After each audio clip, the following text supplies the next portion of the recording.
নমস্কার, কেমন আছে সবাই? আপনাদের সকলকে স্বাগত জানাই চ্যানেল রূপা মুখার্জিতে। জয় কৃষ্ণকালী মায়ের জয়, কৃষ্ণকালী মায়ের আশীর্বাদ আমাদের সকলের উপর সমানভাবে বর্ষিত। জানেন, বলা হয়ে থাকে এবং মঙ্গলা দেবীও বলেন যে পাপ কখনো ঢাকা পড়ে না, পাপ পাপই থাকে। অর্থাৎ যে যতই মন্দ কথা বলুন এবং তারপরে পূর্ণ করতে কাশী, গয়া, বৃন্দাবন, মথুরা কিংবা কুম্ভ, গঙ্গাসাগর চলে যান, পাপ কিন্তু তার পিছু ছাড়ে না, কেননা পাপ তার বাপকেও ছাড়ে না। আর সেই কথাই আরও একবার মঙ্গলা দেবী মনে করিয়ে দিয়েছেন নিজের স্টাইলে।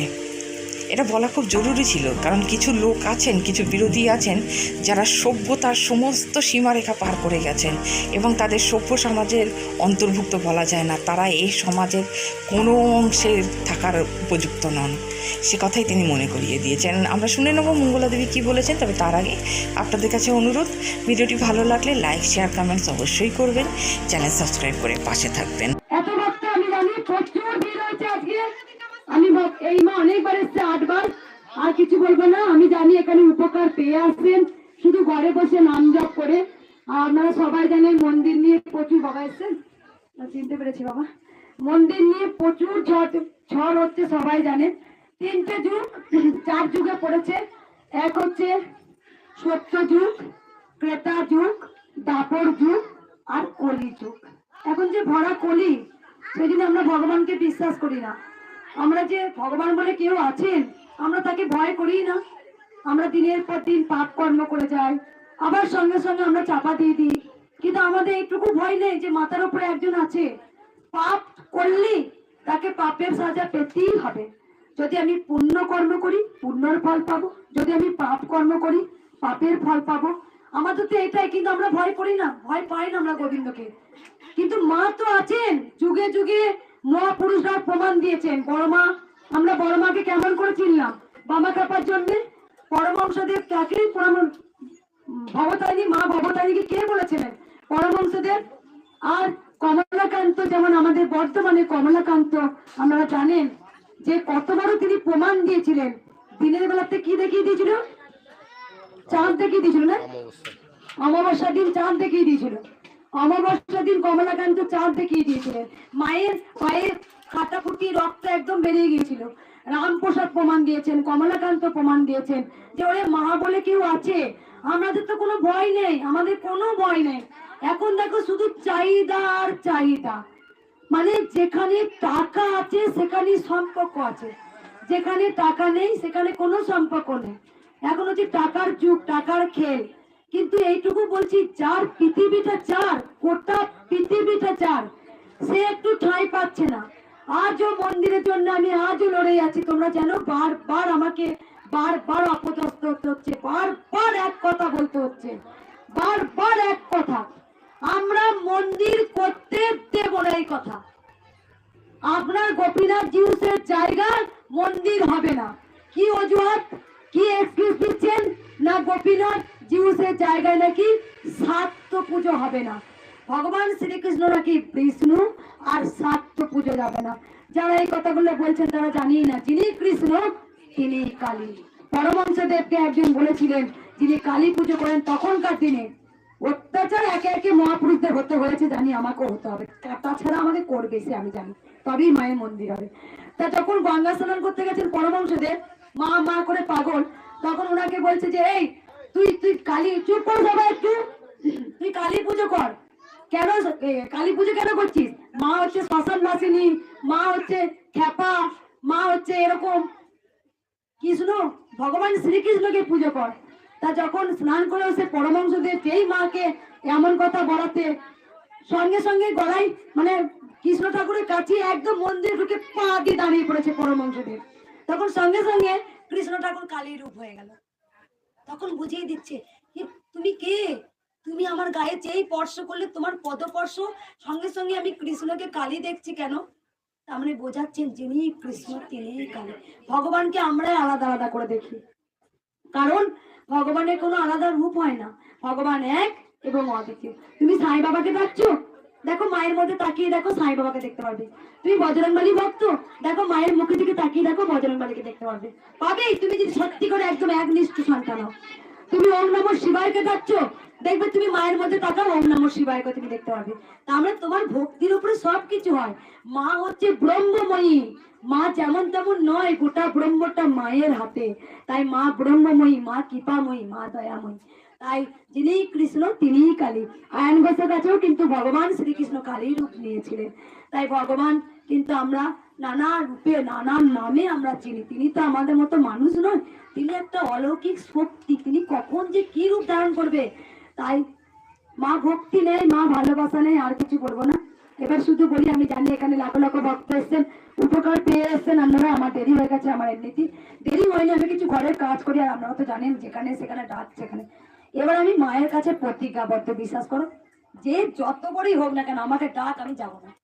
যা করতে পারিস কর, যা করবি কর, মাথা পেতে নেবো। আমি জানি করতে হলে মাই করবে। সত্যি বলছি, অনেক অনেক অনেক হলো এখানে।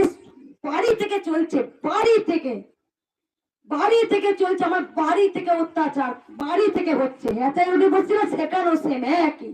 একটা মরা মানুষ বাঁচবে না, তাকে নিয়ে এসে একবারে যা নয় তাই করলো সে। আমাকে সেই দিনই অ্যারেস্ট করানোর কথা ছিল, সেই দিনই।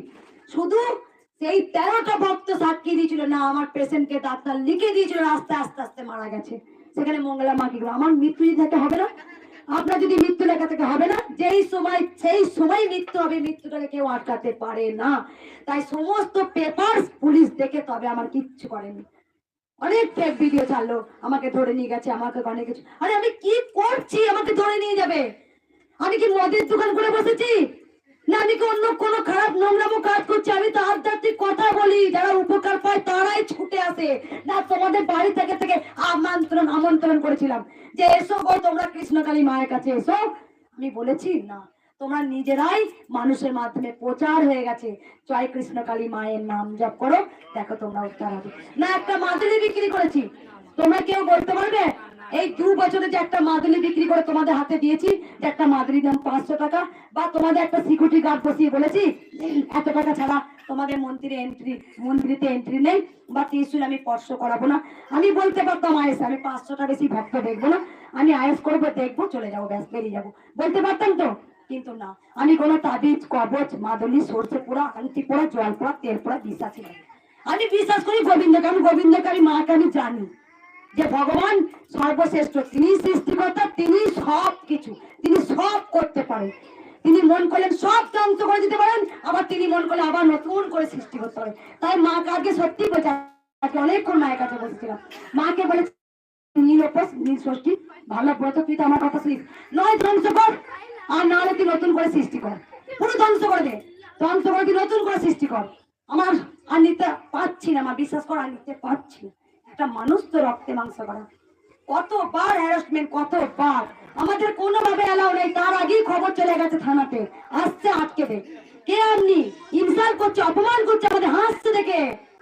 আমি বলছি হাস, আরো হাস, আরো হাস, হাস, ভগবান তোদের হাসতে দিয়েছে, হাস। কিন্তু আমি কোন, যারা সত্যিকারে প্রকৃতিকারে খতরনাক আছে, যারা সত্যিকারে মুটো মুটো জনতাকে, গরিবকে চুষে নিচ্ছে, তাদের কিচ্ছু করার ক্ষমতা নেই, কিচ্ছু করার তাদের ক্ষমতা নেই। আমি জানি শুধু কৃষ্ণকালী মায়ের পিছনে পড়ে আছে, না ভালো জিনিস উঠতে দেবে না, কেটে বারবার ছেটে দিচ্ছে।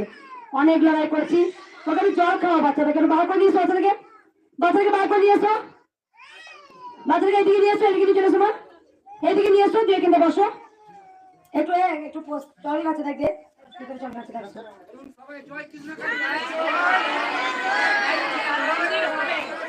আর কিছু বলবো না, বাচ্চাটা জল লাগবে, জল দাও, জল, শরবত দিয়েছে, শরবত খেয়েছে, বাচ্চাদের দিয়েছে, বেশ। আমি আর কিচ্ছু বলবো না। যেমন এখানে আমি বলবো, এখানে কিছু কিছু সব, এদিকে নিয়ে এসো, সব পুলিশ অফিসার নয়, কিছু কিছু আমার পুলিশ অফিসার আছেন, কিছু কিছু মিডিয়া আছেন, কিছু কিছু আমার অনেক সাপোর্টার আছেন, তারা মন প্রাণ ভরে চাইছেন মন্দিরটা হোক। আমি জানি যে আমার কোনো ভাবে, মুখে নয়, মুখে নয়, মুখে নয় রে, বলিয়ে দিয়েছে ভিত করলে সব কিছু ভাঙবো, ভাঙবো।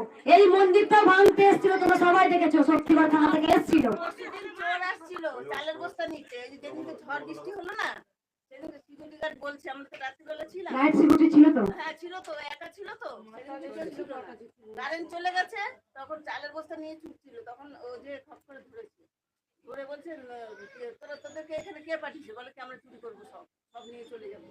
তখন সিকিউরিটি গার্ড বলছে, বলে চুরি করবি, টাঙ্গি বলে দমকা পাঠানোর পরে চলে গেছে। ছজন এসেছিল। তুমি ছিলে এখানে মন্দিরে? আমি তো কালকে ছিলাম, সিকিউরিটি গার্ড আমি জানি এখানে লেলিয়ে দিন সবাইকে। পরশু দিন আর 5টা মাতাল এসেছিল রাত্রেবেলাতে, ওরাও অত্যাচার করতে চাইছিল। তারপরে আবার একদিন দিনের বেলা একটা মাতাল এসেছিলেন ড্রিঙ্ক করে, সেও অনেক কিছু কথা বললেন। আমি বুঝতে পেরেছি ভাঙার সূত্র করে দিয়েছি, সূত্র করে নিয়েছি। আমি নাইট সিকিউরিটি রেখেছি, টোটাল 4টে সিকিউরিটি রেখেছি, চারিদিকে সিসিটিভি ক্যামেরাও বসিয়ে দিয়েছি সেফটির জন্য। আমি সমস্ত আমার যতটুকু কর্তব্য আমি ততটুকু করেছি। আমি জানি মন্দিরটা ভাঙার পিছনে লেগে গেছে, কিছু ড্রিঙ্ক করার জন্য কিছু টাকা পয়সা দিয়ে দেয়, খা আর কৃষ্ণকালী মায়ের উপর অত্যাচার কর। মদ খাওয়ার জন্য কিছু পয়সা দিলে নে খা, দিয়ে খেয়ে মায়ের মন্দিরটা ভাঙে। আমি জানি। একবার সবাই বলুন জয় জয় জয় তারা। কষ্ট দিয়েছে মা, কই মা?